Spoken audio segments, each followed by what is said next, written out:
పశ్చిమాసియాలో యుద్ధమేఘాలు ఒక్కసారిగా కమ్ముకున్నాయి.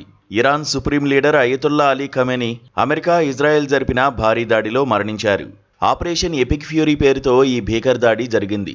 టెహ్రాన్లోని తన అధికారిక నివాసంలో అధికారులతో సమావేశమైన సమయంలో ఖమేనీని లక్ష్యంగా చేసుకున్నారు.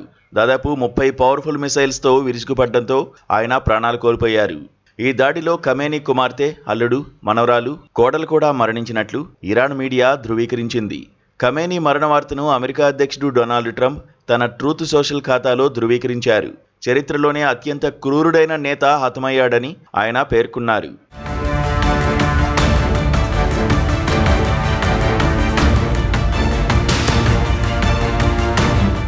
36 ఏళ్లుగా ఇరాన్ను శాసిస్తున్న ఖమేనీ శకం దీంతో ముగిసింది.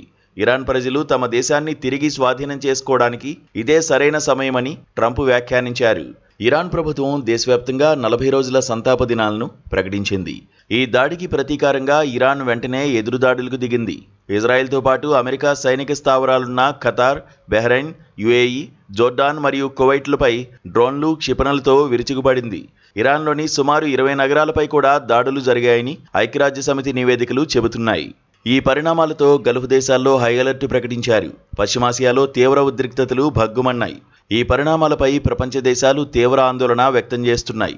ఉద్రిక్తతలు ప్రమాదకరంగా మారుతున్నాయని, వెంటనే ఆగాలని ఫ్రాన్స్ అధ్యక్షుడు మేక్రాన్ పిలుపునిచ్చారు.